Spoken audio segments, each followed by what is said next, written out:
Welcome, everyone. We are gathered here today. Are gathered here today on a plane that is going from Boston to Panama. Yeah. Our final destination is Colombia. But for now, we'll go to Panama. Then we'll wait in Panama for 5 hours.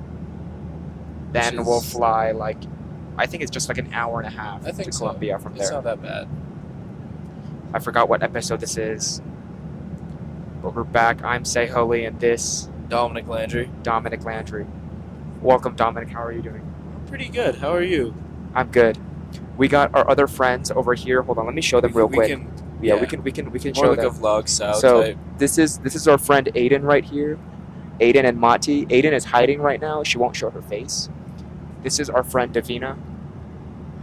Say hi, Davina. That's Aiden. And the reason we are on this plane is because us, those friends, and Nick Huber, Jenna Hayes, and Maxwell Ian are all on our way to Colombia for Boston College Chi Alpha's first ever mission trip. So we're going on a mission trip to Colombia. Dom, what is a mission trip for those who don't know? What is a mission trip? A mission trip is basically extending God's will, God's love, and showing that to other people around the world through service, through services, and just making God's love known to the rest of the world. Yeah, I 100% agree. It'll be a lot of service, a lot of just connecting with people, a lot of love. It should be a great time. We're all just super excited. This has been the whole school year till now in the making. And yeah, so Nick Huber, our director, first Boston College Chi Alpha is the campus ministry that we are members of, and our director Nick has been to many mission trips in college to Colombia, so we are connected with 2 missionaries there, a couple and their family. We'll be hanging out with them. It'll be great. We'll be there for a full week. This is our spring break at Boston College, so this is what we're doing for spring break. What better way to spring break than this? It's an adventure. It's an adventure. It's going to be great. It's going to be awesome. Dom's going to be vlogging for those who help support him for this trip. And yeah. Should be fun. Should be fun. We are podcasting on the plane. This is very, very exciting. Very, very exciting. Davina is taking a video of us right now, or a photo. Seriously breaking new ground, I think. Yeah. I think, not many people can even say they've seen a podcast episode on a plane. I don't think I've ever seen it. I don't think I've ever seen it either. So it's one thing to say you've never seen, a podcast on a plane, but then to do one, whole nother level. Whole nother level. Allow me to introduce my friend Dominic here. So, Dominic, or Dom. Or Dom. Nico. To a lot of people. I don't know if you know that. Yeah. How? So when I was a kid, my mom wanted a name that would sound good in both Spanish and English, but she didn't want my name to change. And so, context. I am Mexican American, and so spent a lot of time in both places.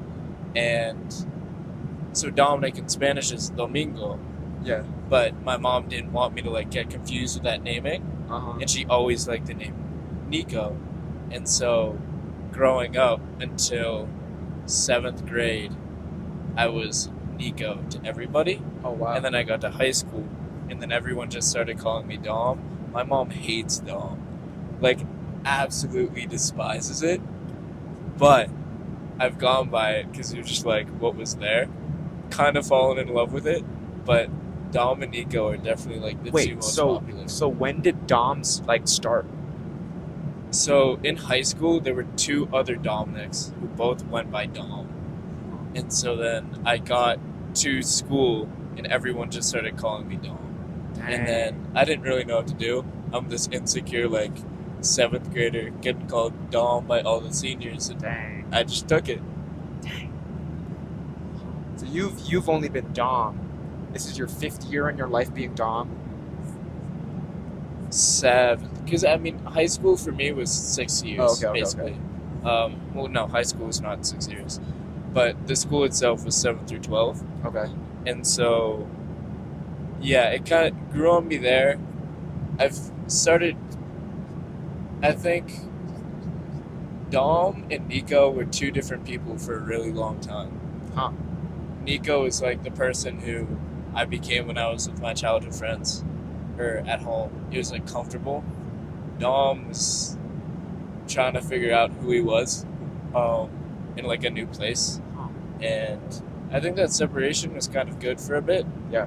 But it kind of made it so that it got to a point where I was living like two different lives, where I was portraying who I thought all my childhood friends would want me to be when I was Nico, and then I was who I was trying to become when I was Dom. And then that was definitely a thing as I grew older. And now it's just, Nico is weird to hear. There are a few people who've known me for a really long time, or know my sister at BC, who call me Nico. But it's also kind of like comforting in a way, Yeah. because if you know me by Nico, I feel like it means that you know me really deeply, rather than like, and for a long time, rather than just like the past few years. Yeah. I went by Brad for a year too. Some kid just said I looked like Brad and then got the nickname. As you can see, Dom has a lot of stories to tell. We love and a stories. full life that he's lived. I'm a sophomore at BC. Dom is a freshman at BC. And Dom, you grew up in Massachusetts, is that correct? Yeah, I did. Yes, you grew up in Massachusetts. What town? First 17 years of my life in Belmont, Massachusetts. Then made the rough move to Burlington. Why rough move? I didn't want to. Like, I really, really didn't want to. I knew my parents wanted to move at some point, because Belmont, in all reality, we bought the house in 1999, and Belmont wasn't really that, especially comparatively to what it is now, that expensive. But taxes got really high. All the people from Harvard started moving there. And so there was a lot more money there than we could afford. And I always knew they wanted to move, and I would support it. I just didn't want it to be while I was there, because the house we had there was home. And I moved my senior year of high school. We didn't really have a house for a bit, because some deals fell through and stuff. And so it was definitely like not easy. Not something I wanted to do. I still have videos on my phone from like my last day staying there, and it was like I was like crying, but like I did a recording in every room of my house saying like, these are all the memories I have here, don't ever forget it.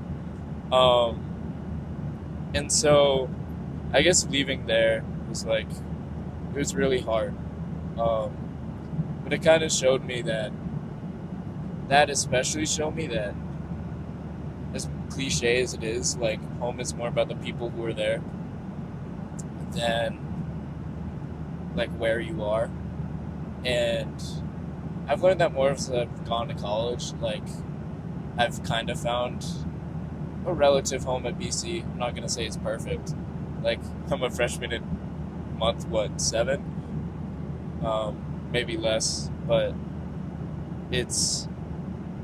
I've learned to love and find home in the feeling of family and the feeling of people around me, rather than like the place that I'm at. And so I guess it helped me grow, but Yeah. definitely was not easy in the moment. Yeah. Like, freshman year so far, you've been here almost the full school year. Yeah. How has BC become home to you, and how is it still not home? Like, how are you still yearning for home? Yeah. I think the first 2 months, I didn't feel remotely close to having a home here. I think part of that was BC, and I'll probably touch on this later. BC was never my first choice. But I knew I had to come here. And Because my mom works at BC. And remind me what she does. she's in the school of social work. Okay. She's kind of an advisor to people in the school, helping them find internships. And she runs a thing called the Latino Leadership Initiative, where she's focusing on like Latinx students finding jobs in social work. But she just got into her PhD program, Sick. which is really cool. That's awesome. At BC. At BC. Nice. We're gonna graduate the same year. So awesome. one ceremony, the next. Yeah. It should be a lot of fun. That's awesome. But in terms of BC, I kind of came with the notion that I wasn't gonna find my place, and I think that was only exacerbated by the fact that, I mean, the people who were close to me know I got really, really sick, and I don't know if you remember that. I do but remember that. I had walking pneumonia for the first 2 months of school. When your eyes were bloodshot. Yeah, I threw up so hard that I popped a blood vessel in my eye, and that was really not fun. I think my low was, I work at Trader Joe's on Sundays. There's a lot of stuff that I'll probably touch on, but there's this old lady who came up to me and she was like, "My God, you look horrible.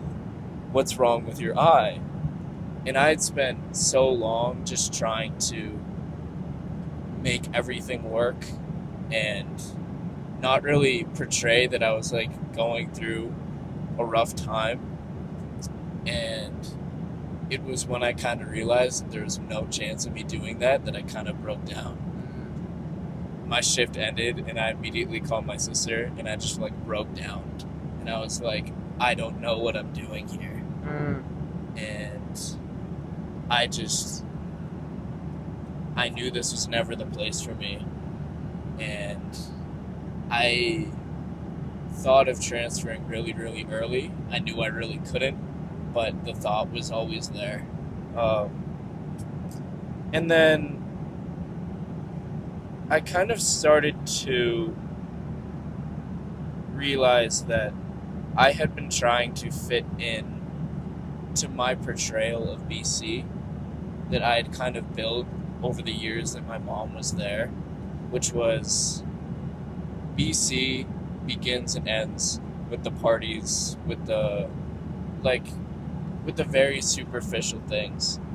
And especially when I was there in the first few months, I think that was pretty prominent, because I feel like as people try to adjust, there are two ways you do it. You either don't really go in at all, or you try and like kind of go all in, and there's obviously like middle ground, but the only ones you really see and the ones you focus on are the extremes. And I think you can see that in like a lot of, whether that's politics or whatever, but you usually focus on the extremes. And so for me, it was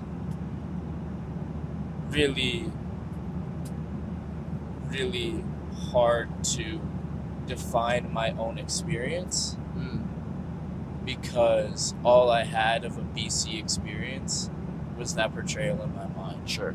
And so I kind of came to the realization that needed to change if I was ever going to really start to do something here.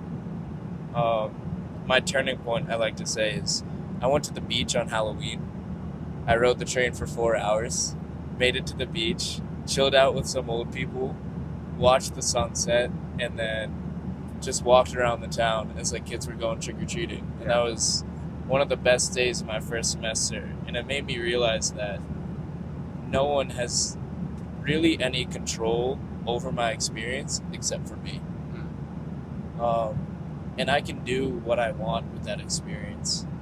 And so then I really started to dive into and be more intentional with the relationships that I had with the clubs that I really wanted to be a part of. One of them was Chi Alpha, because whenever I went to the meetings, I felt like, in a sense, not exactly that it was home at the start, but that everyone cared, and that I didn't need to put on like a mask I didn't need to lie about who I was and who I was working to be.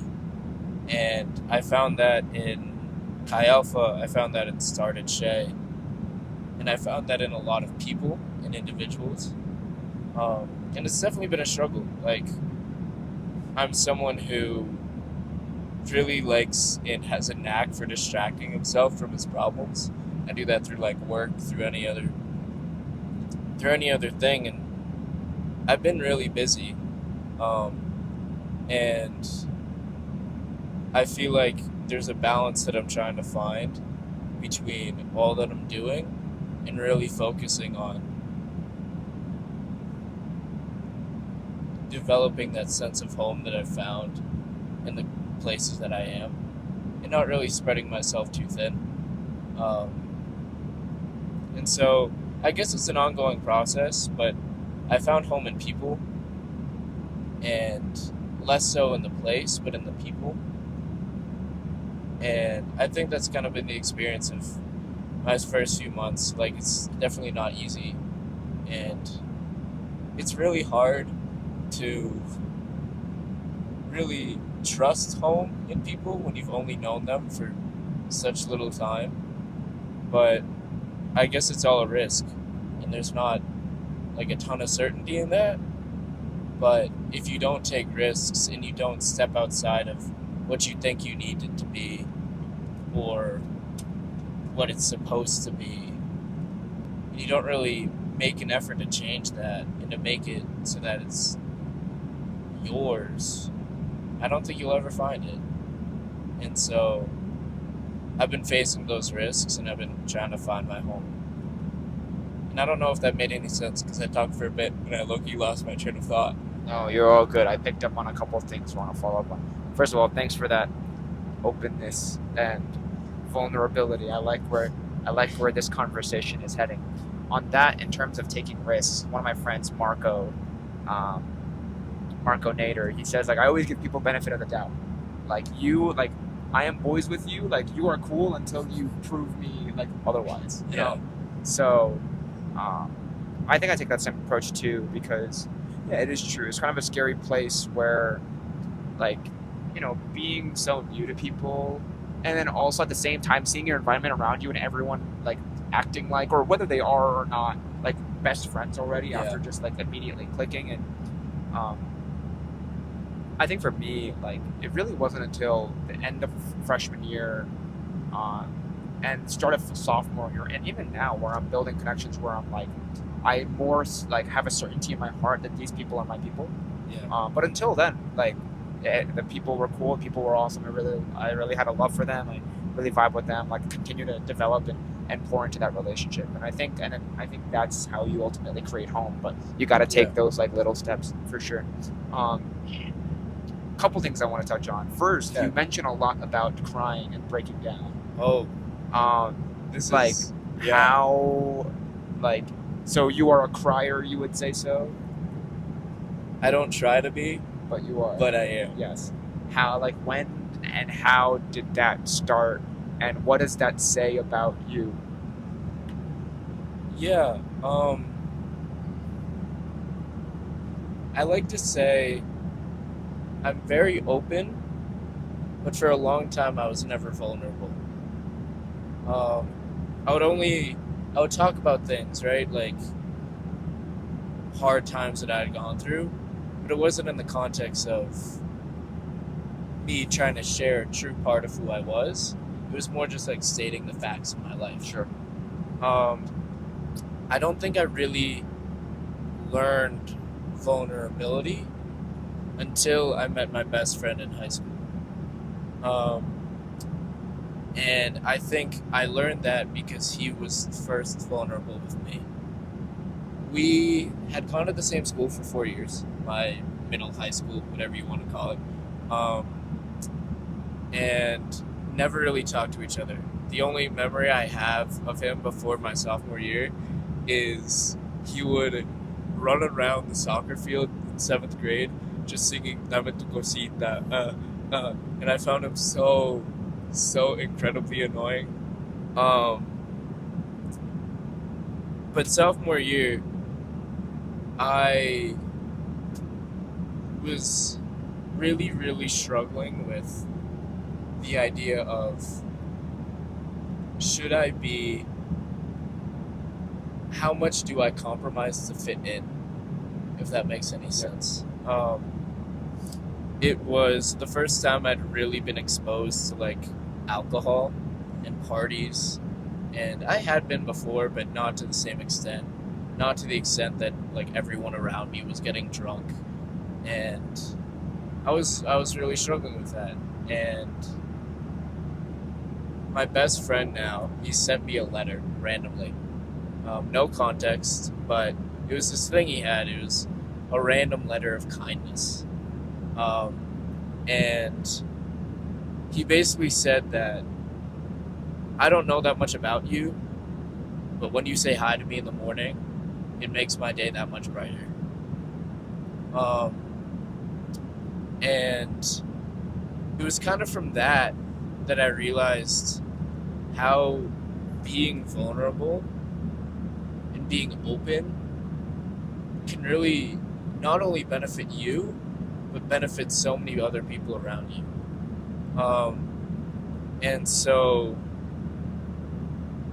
I really truly cried, not out of like build up. I feel like that was what I was before sophomore year. Like you would just be silent, and then there'd be the days that you just completely broke down. And I think I kind of reverted back to that at the start of the school year, and that's why I kind of broke down so hard when that lady said what she said to me in Trader Joe's, because I had let no one in, and then that weight is so much for you to bear. And so I learned how to be vulnerable with my friend because he started being open with me. And that took the place of letters, voice memos, random texts every once in a while. It was his birthday, actually, yesterday. So happy birthday, Ryan. Love Ryan. Love Ryan. And so I think I really learned how to be vulnerable there because I would go to him about everything. And then I guess even now, like, I kind of forgot how to do that when I came to BC. And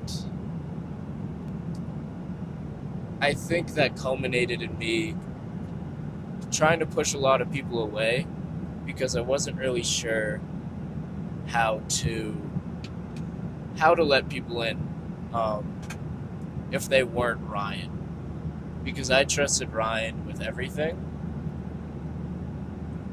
and I didn't know if anyone could ever live up to that, because he dragged me along in a lot of ways. Like when I stumbled, he would be the one to pick me back up. But I think there's also a thing that if you really only like have that vulnerability with like one person, it runs the risk of, if you're not vulnerable with him, you're not vulnerable with anyone, and when you close yourself off to everyone, you also start to close yourself off to them. And so I think crying is good. I think not necessarily it feels good in the moment, but I think the ability to let people in, even if it's just a smidge for one person and a lot for somebody else, it benefits both you and them. And it also makes it so that even if I'm just being open with you, it makes it being vulnerable with someone else so much easier. And then I can develop that relationship because of my ability to develop another one. And so, yeah, I don't know how well I answered your question, but I think crying's good. You answered your question very well.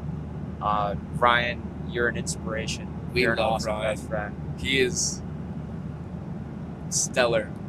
Sounds like it, man. Seriously. Here, you want to push that in a little? Yeah, sorry. There you go. Speaking of, you said something about like holding the weight or like putting the weight on yourself.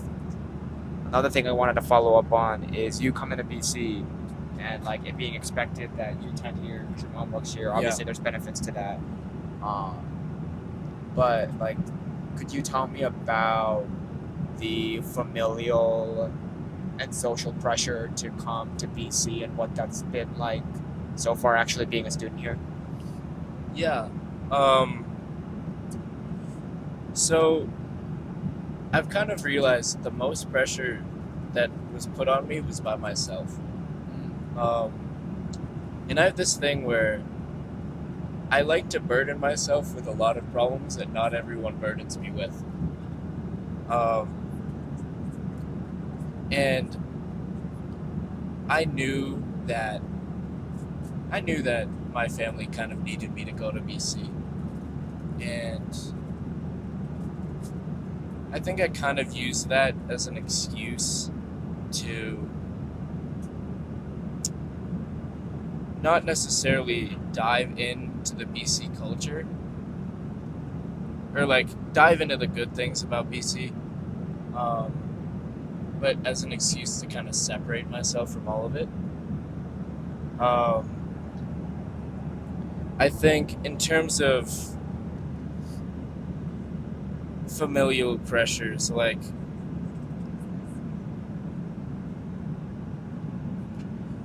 my family was always saying like, oh, you can apply wherever you want. Realistically, it probably won't work out, but my sister got to go to Colombia because of like the amount of financial aid she got, so maybe there's a chance. But in terms of like the familial pressure, I think I faced, and I put a lot of pressure on myself to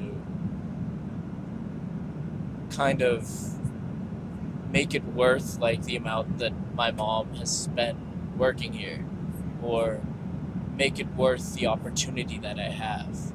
And I put a lot of pressure on myself to do as much as I could because I was so lucky, right? Like I don't have to face the problems that other people have faced, and so I need to do that much more.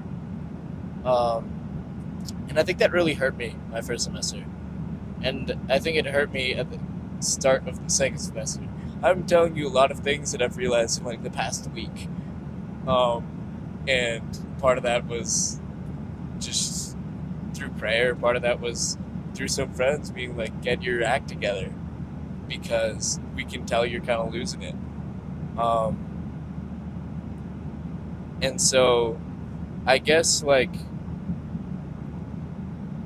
pressure is like a hard thing to really maneuver because in the back of your head there's always that little voice that's like, you're never gonna do enough, you're not doing enough. That's something that I've faced like my whole life in all aspects, but I think that was only exacerbated by the fact that I felt that I needed to prove something and I needed to live up to something because of my situation.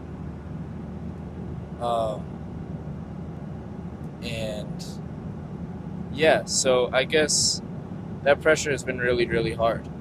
And I can't say that I've worked through it all, but it kind of goes to the fact that I'm defining my own BC experience. And I can do that by telling myself I'm never going to do enough. Or I can do that by saying, you're doing a lot. And sure, you might be able to do more, but will that really be beneficial to you? And so those are some of the things I've been facing, and it's not easy, because but working through it, getting more people to help me carry that cross in a way,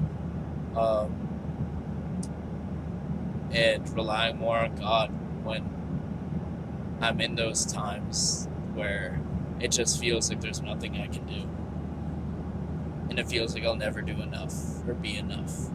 But it's something that I'm definitely getting better at. Yeah. Good, man. I'm glad to hear that.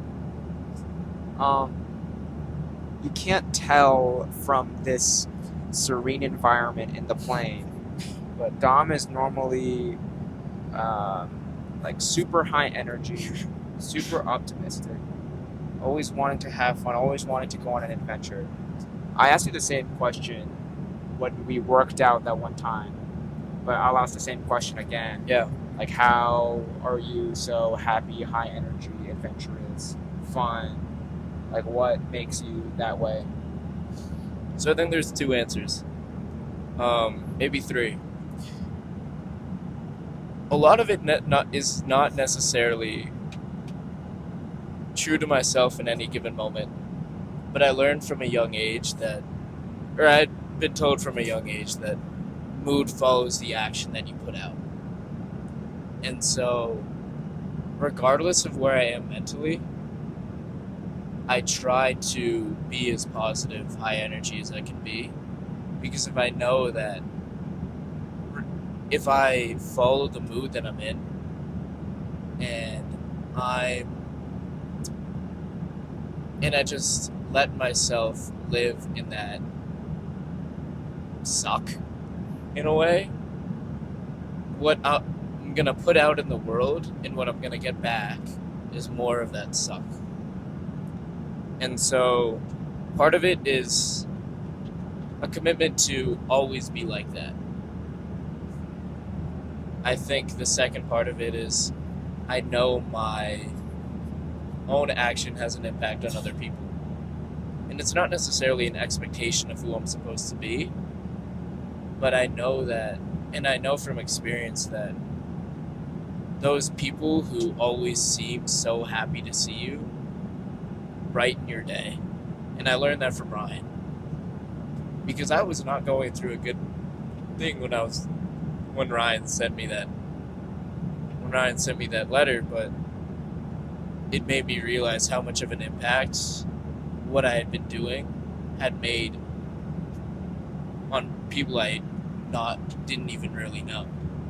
And then the third is my most philosophical, and it's what I call my sense of fulfillment. And I think fulfillment comes from like two places: being truly active and present in the decisions you make, and being able to find a reason for all that you do. And it doesn't necessarily mean it has to be like the perfect reason every time, but having a reason leads to less regret, because even if you make the wrong decision, you can always be like, this was a door that was there and I opened it. It might not be the right one, but it took me someplace and I'm here. And now looking back, looking down that hill, I know that I'm better for it. And then I think the second is the idea of love. Because the more you think about it, two parts of love is,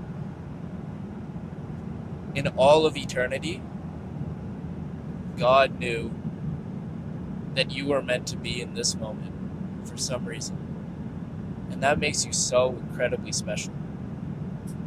And then the second is everything around you, He did the same. And that's awesome. And if you can focus on the love that He put into every single thing around you, it makes even the mundane kind of like a miracle. And the more you see miracles in your everyday life, the more you're happy. Because it's like just seeing a random person you might not see in a few days, they're a miracle, and that is a miracle. And if you're not happy when you think of that, I don't know what's going on.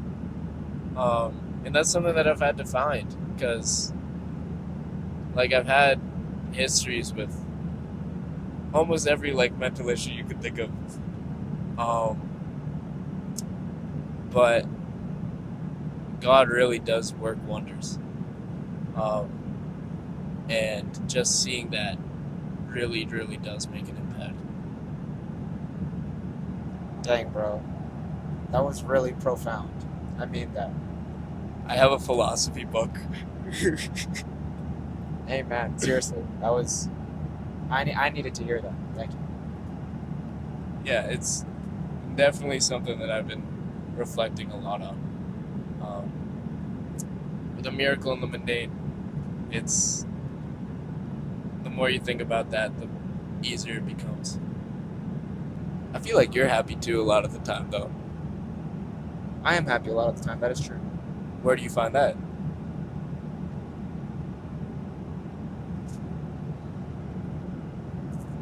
A lot to do with how I was raised. My parents are they super love Jesus. And they super love us, me and my 3 brothers. And despite us not having a lot of money, things being hard, just difficulties here and there, that was never apparent to us when we were kids. Like, our family was so full of love, and that was really a testament to my parents' faith and like God's love that they steward so well into our everyday lives. So I've just witnessed that so like firsthand. Yeah.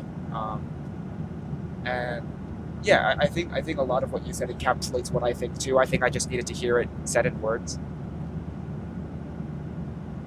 As well as I think that's also like a natural personality trait of mine. I think probably similar to you as well. Like just a desire and curiosity to be with others and to enjoy life in a very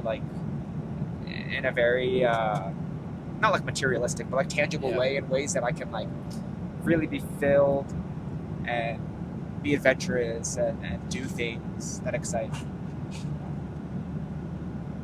So, mix of upbringing and personality. Yeah. Yeah, that definitely makes sense.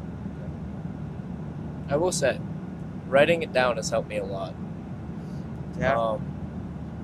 And one thing that did help me kind of find, quote unquote, my own philosophy wasn't necessarily a bit of a tangent. I think everyone should have their own philosophy. I don't think, because philosophy comes from what you learn in your lived experience, and you can't really, I don't think anyone should rely on anyone else's experience to define their own. But that being said, I think my own philosophy comes out most when I'm trying to help other people. And so, especially when I have a tough conversation with somebody, or my own philosophy comes out in a conversation, immediately what I do after is I write a philosophical reflection on what I've done and what I've said. Because I think in those moments, you kind of, and in trying to help other people, you're trying to pull them along to the best that you could like imagine. And maybe even you don't live up to all that you say, but it's where you want to be. And I feel like a philosophy truly is where you want to be. And if you can write that down, it makes it a lot easier to understand and a lot easier to articulate why it is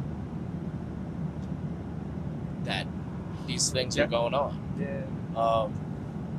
And so, yeah, that has definitely helped me a lot. I started doing it the past year, and I think it makes things a lot easier to really appreciate. I agree. I think I know the title of this podcast episode. I think I'm gonna call it Dom's Philosophy. I like that. Yeah, My philosophy. Dom's Philosophy. Yeah. You were talking about like mental issues, and we've been talking about faith throughout. Yeah, you can take this. Thank you so much. We just got our plain food taken. Thank you, sir. Gracias. I know I have heard your testimony, your coming to faith story, or about your relationship with God.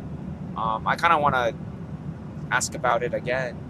Like, you have in your past dealt with these mental health issues that stem from, correct me if I'm wrong, but from like a lack of self-esteem and feeling like you're not, feeling a lack of self-worth.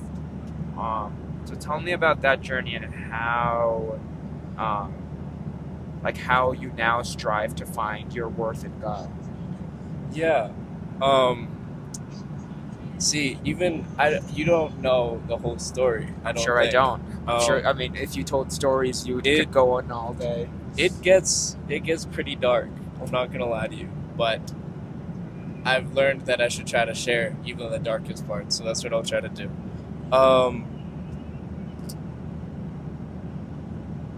My faith kind of began the earliest that you can think of. My uncle is a Catholic priest. Yes. Pretty important. She got named the head of all missions coming out of the U.S. My dad went to the seminary. And I think in terms of faith formation, those were the two people who had the biggest impact on how I thought about the faith. And it wasn't necessarily in a good light, because with regards to my family, it's kind of split in two, between those who are Catholic by name and those who are Catholic by practice. And those by name kind of always articulated to me how my dad and my uncle were like the golden children of the family, and that you could never live up to that. And it was in religion, it was in academics. Both same people went to the worst high school in all of Massachusetts. But they were first and third in their class, and both went to Harvard, and both went to the seminary together, and went to Rome to study. And so there's always a feeling growing up, just realized I might be holding that too close, that I was never enough, and that I would never be enough. And that was only exacerbated by really, really bad influences on my life and on my upbringing. One was my soccer coach when I was in second grade. He told me I was a disgrace to the world, my family, and friends. And it was that year that I stopped having birthday parties. I stopped dressing up for Halloween. I stopped doing a lot of things that like normal kids would do, because I thought no one would care. And I thought I was embarrassing myself to fully express who I was. And that isn't like, I've had such loving parents, and I think like part of mental issues too is a lot of it is genetic.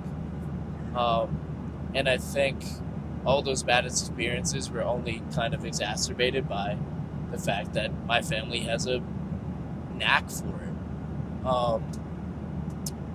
And then, so my first experiences with my faith were, you're not enough. Then I went to a Catholic choir school, started that in 4th grade. And the first year was all right. First year actually, I got in big trouble because I really didn't like this kid. And so I vandalized school property by saying his name was here. That wasn't the best expression of who I was. But even there, like, my brother was a really, really good singer there. Kind of like another golden child. And I was kind of told that you would never live up to that. And then move on a bit. I went from 4th, 5th. I skipped 6th grade, actually. And then I went to 7th. And that year was horrible. My dad became the head of school because there's a lot of it was not a good financial spot by that school, and they needed help, and they knew my dad could do it. But my dad made a lot of decisions that weren't necessarily popular with the parents, and the parents would tell their kids, and their kids would take it out on me. And that was brutal, because you're 11 years old, and the whole school turns against you, and you have no place to turn except to cry in your dad's office. Now getting into the really dark parts. When I was 11, that was the first time I tried to cut myself. That was something that I dealt with for a really long time. My dad caught me one time. That wasn't great. And I had no idea who I was in a way, because it felt like whoever I was trying to be, no one liked and no one cared for. And in all senses of the word, I was just kind of like a failure. And I started associating that because I went to a Catholic school with God. And I started associating God with my own failure and with just feeling like that feeling. And so, yeah, I think that was my first experiences with the faith, and it wasn't great. I switched schools in 7th grade. And kind of tried to change entirely who I was. I repeated 7th grade, so I'm not that young, but I kind of just tried to change entirely who I was. I have this really vivid memory of my friend now, but he was like, "I'd be friends with you if you weren't so annoying." And so then I just completely changed who I was. And I did that every year. Every year I'd become someone different. And it wasn't really till I found Ryan that I started to believe that I may be enough for some people. That is to say that I still, like, referencing what I said earlier, when I found Ryan, I was in the lowest point I think I've ever been in my life. It was after a night that I decided that I was going to drink, that I drank 4 shots, 4 beers in 30 minutes, got wasted, and then got agreed to a bet to have someone choke me, and I would tap out once, and then I passed out. And I was just like motionless, and there was nothing for, I think it was like a minute and a half. And I remember waking up and I was like, I don't know, that terrified me, because in a lot of ways it's like what I wanted. I just wanted to go away. And so cutting started again that year, and it was through Ryan that I got out of it. And so that was really, really hard. And I think a lot of myself didn't really know where I value in other people, so I valued myself based on my accomplishments. So I worked really, really hard to accomplish all that I could. And that also didn't really work out.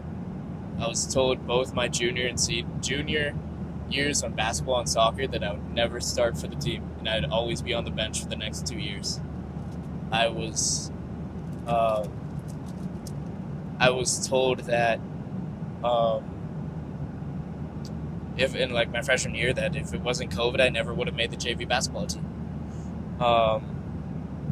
And I guess even the personal accomplishments that I'd gained and all the people saying that, oh, you're such a good kid, all this, all that, never mattered to me. Because at its root, I always just considered myself that failure that no one would like. And I considered myself a means to an end. That I was there to help people get better, and then they'd find someone else and move on. And I think trying to find my worth and accomplishments kind of culminated in the end of my senior year of high school, because I had made it my goal my 7th grade year that by the end of it I was going to win one award, one academic award, or one anything award. And that's all I wanted. It's all I worked for.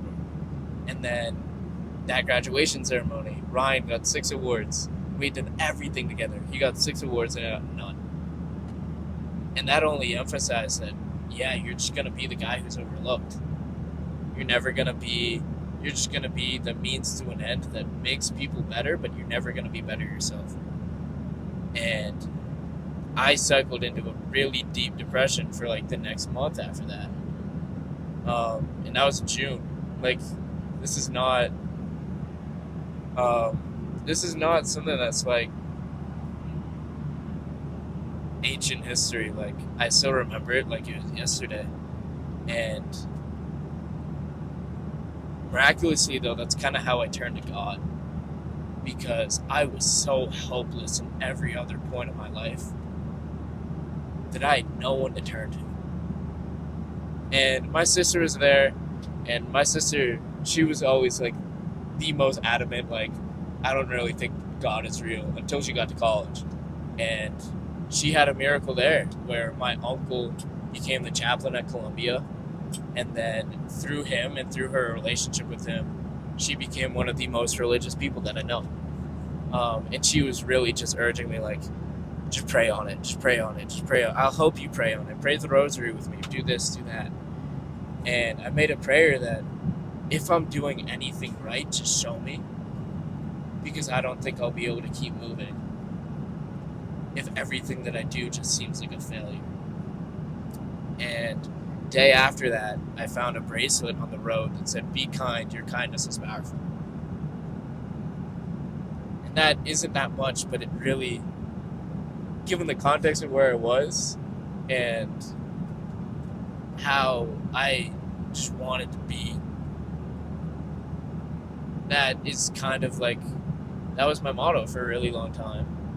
It didn't really mean all that much in terms of like it would change the way I thought about myself, but it was my motto, and when I got that, it really drove home that maybe I'm doing something right. And then I went to the movies later that night. It was Inside Out 2. But on the way into the movie theater, I had this conversation with this guy. He was the guy who like scans your ticket, and probably there for like 5 minutes. I'm a talker, if y'all can't tell. I love to talk. But he was like, I can tell you're a really, really good guy.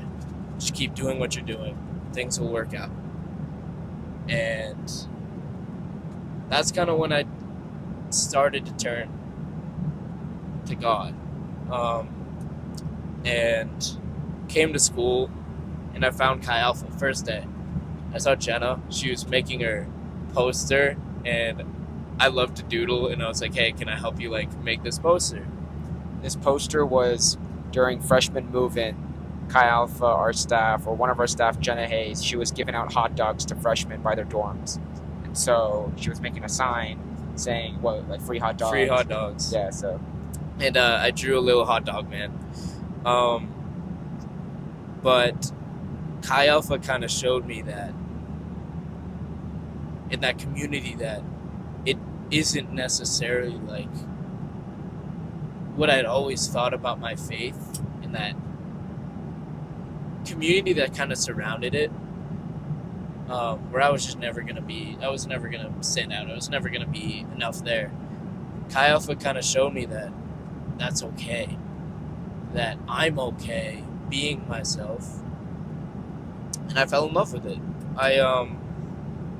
And started to pray more, started to read more, started to listen to podcasts. There is a little tangent in here that in June, like right after that, I found this podcast, Father Mark Mary,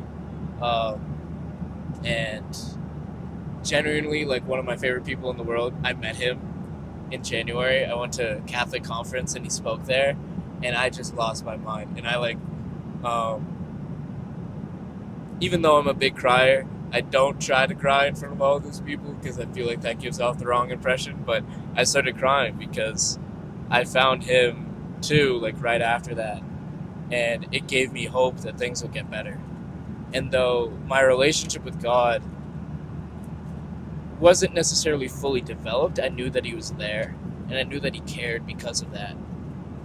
And I think this year through Chi Alpha, through podcasts, through Catholic conference that I went to, I really just fell in love and started to fully accept the love that God has for me. And I've worked through a lot of it. I don't cup myself anymore. Haven't had the thought for a really long time. And I don't... Yeah, like there's still the depression, anxiety, stuff that goes on. I think that's a root. Just like, I don't know how easy it is to just like get rid of that. I don't think it's really possible, but knowing what I know now, it's so much easier to quote unquote look on the bright side. That isn't necessarily like all it is, but it gives you hope. And it's when you lose hope that you kind of lose it all. And it gives you hope, and it gives you love, and it makes your heart feel full. And when you're in your lowest points, there's nothing in your, like, it just feels like there's nothing in your heart. You couldn't care less. Or at least that's my experience, and I haven't thought that since. There are other parts to that only exacerbated that, but yeah, I'm in a better spot now, and I think the majority of that is my relationship with God, and being able to fully experience what that is like has changed my life for the better. Yeah. Amen, man. Amen. Thanks for sharing all that. Thanks for your vulnerability. Thanks for going to the dark places. I think like God is really using you and your story and your testimony, and the more you're able to open up about that and communicate that, I think that it's just really inspiring to see how even in those dark places there is transformation. And it was really powerful what you said about how, like, after all that, and it seems like almost like your entire life since childhood there was like constant I don't know, just downs, right? Yeah. And then at the end of it, it was like there was no one else to turn to but God. You know? Yeah. And that doesn't say like I've had like a crazy horrible life. I want to emphasize that like I've had some amazing experiences that have shaped me into who I am. But yeah, there's a quote that I like, and it's never underestimate the power of God working in you, through you, or despite you. I think God really worked in miraculous ways in my life to make me who I am, despite me being where I was. Yeah. And I've gotten to the point that now it is in me and through me, and I can experience that. Yeah. And knowing that and having that realization and seeing it now, it puts your whole life in a different perspective. Yeah. Not just what's going on. Though I think what's going on in the moment is really important, but it's like it puts your whole life into perspective. Yeah, totally. And this whole time, and now and forevermore. Like, God loves you, Yeah. and not because of what you have done, what you have gone through, or even who you are. It's because of who God is. And like the book that Nick lent to Monty, and also I have the book as well, Nick Huber's favorite book, Abba's Child. It's exactly about that. Like, we put up these fronts, and our heart is so convoluted when like God is just like asking us to like come home running, you know, like the prodigal son, and like, or not, sorry, like like the prodigal father, Yeah. who comes son, running and just open, you know, with open arms, and just that you are beloved, you know, you are a beloved of God, and there's also there's also the thing that like I'm not sure if it was, I think it was Nick who talked about it, but it was like there's something in the prodigal son who returns, but there's always something in the son who was always there, who didn't really appreciate all that he had when he was there. Yes. And he had access to all of it the whole time, but he overlooked it. Yeah. Sometimes you need to hit rock bottom to really appreciate and to really benefit from all that it is that you have. Yeah. That's like when I went away in the other row and I realized how much I needed to sit next to you, Dom. I really missed you. Missed Allegra more though. Me? No. I'm glad I'm here. Yeah, but that is a good portion of my story. It's not all of it. There are definitely some more trials that I had to go through.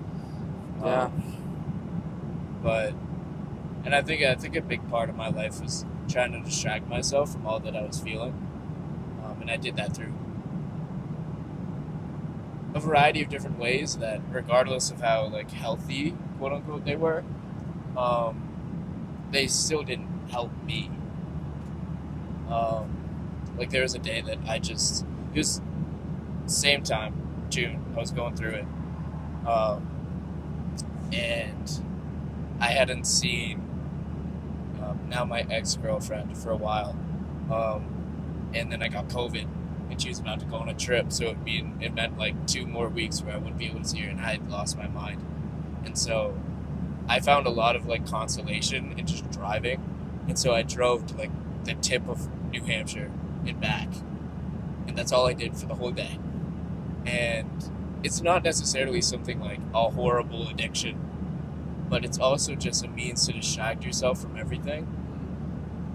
And yeah, you can't really do that. Yeah. And I think I did for a really, really long time. And that distraction, but also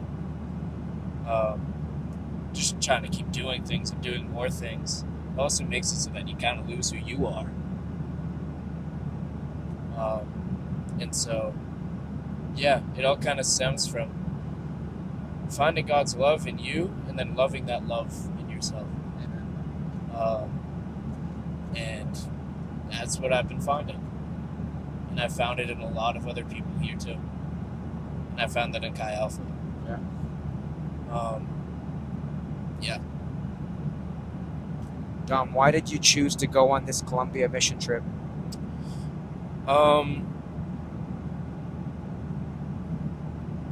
Because I knew I'd never experience anything like it again. And it came at a point where... Wait, who's to say that you'll never experience something like this ever again? Well, okay, here's I'm getting to that. Okay. Don't worry.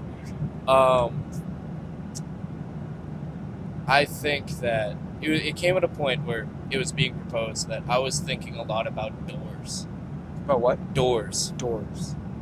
The doors that God opens for you, and the ones that you choose to walk into, and the ones that you choose to leave. And sure, I might experience something similar to this again, but I think God put this in my life because He knew it would change my life. And the experience that I get from this, no matter how similar another experience might be, it will never be the same. And I think it could really do me a lot of good. Why? Why is this trip so unique? Is it the timing? Is it the people? What is it? I think right now I've come to terms with a lot of the things that I had been struggling with my faith. And when it's so recent, and when it's so visceral, and when I can think about it, and when I think about it, like you start to break down a bit. But that's powerful, and I think in finding that in myself, it's vital to also share that with other people. And yeah, it has to do with the timing too. It has to do with all of it. But I don't think that I might not understand it fully, but I know it's a door that God put in my life, and I'm pretty certain about that, to do some good. And I can kind of see where it's coming from, but check in with me at the end of the trip and I'll be able to tell you. Because that's kind of the wonder of God. You don't know until His will has kind of been worked through you. And you can have ideas, but there's no certainty in that until it's actually been worked out. And I can speak to that from all that I went through and all that I am now. And so I think, yeah, we might need to do a follow-up on the way back, finish this question a bit, but that's kind of, I know that it's definitively a door, and I knew I had to walk through it. Amen. I'm glad you made that decision. I am too. I'm so glad I'm here. I can get you in on my hotel workouts. Yeah, that sounds fun. Yeah. We have 42 minutes till we land in Panama, which means pretty soon they'll have us stow away and get ready for landing. So for time's sake, we will wrap up our podcast conversation. This has been truly a very awesome conversation. Yeah, I've enjoyed it a lot. And you are also a great storyteller. And I can continue to listen to your stories, but we'll also be together for a full week. Yeah, basically 24/7. So we'll have a lot more time to share stories. Yeah. A lot more time to grow. At the end, before we wrap things up, I always like to pray for my guest on the episode. So may I pray for you at this time. That sounds perfect. Dominic. Allow me to pray for you, Dominic. Let us pray. Dear Heavenly Father, I thank you so much for this time with Dom. God, you have opened this door for him to come to Colombia with us. God, I thank you that Dom said yes. I thank you that he is stepping into your will and seeing what you have in store for him, God. God, you have been working in and through Dom and his family his whole life. And God, we just thank you for the blessed life that he has lived, for all the joy and the great people and the home that he's experienced. But God, that there have also been trials and tribulations, times when he's really felt like he's been in deep and dark places. But God, you have demonstrated that when he felt like there was no one else to turn to, that there was you. God, that you, again, like I said, love us not because of anything about who we are or what we do, but because of who you are. God, that through your love, as Dom was explaining, that through your love that you have that you knew all along that you would make us, Dom and I and every single person, and God, that you have a purpose for us. In that we rejoice, in that we thank you, we are glad. God, we lift your name on high, and I just pray that Dom would continue to live by this beautiful philosophy of his. God, to see that his life is a miracle, that you have always meant to put him here and to love him and to put others in his life as well, that each and every person around him and each and everything that is going on is a miracle, God. That it is so intentional of you. And that, God, that you as the ultimate being, as reality itself, as the Lord of Lords, as our King, as our God, as our everything, God, that we, in praising you and returning glory to you, we acknowledge those miracles. We want to lift them up and we want to honor them as we honor you and bring glory to your kingdom, God. Allow Dom to continue to heal. Allow him to continue to share his story as he so vulnerably and eloquently does, God. Continue to build and develop in his heart a desire to love others, to love life, to continue to find his home at BC. And God, once again, to continue to heal. God, that you are the healer. You are the ultimate healer. And God, you know the pains and the sufferings that he's been through. And yet you've been by his side every single time. And every single time that there has been suffering, God, that you have suffered as well alongside him. God, may you continue to heal him. Bring fruit out of this as he continues to share his story, as he continues to be a friend to others, as he continues to love others, to understand your love and thus share that with others, which he's already doing so well. God, I pray for this week. I pray for this Colombia trip, that as Dom says, that we would be able to spread love, that we would be relational, that we would connect with others, that in the service that we do, in the relationships that we build, in the conversations that we have, God, that you would be at the center of it all. God, yes, it will also be a fun trip. It'll also be a great time to go back home and tell about how beautiful Colombia was. But God, really allow us to pour out our hearts, to really be intentional and be present and reflect on, God, how may your Spirit move? How may we allow your Spirit to move? God, we thank you. I just thank you for Dom.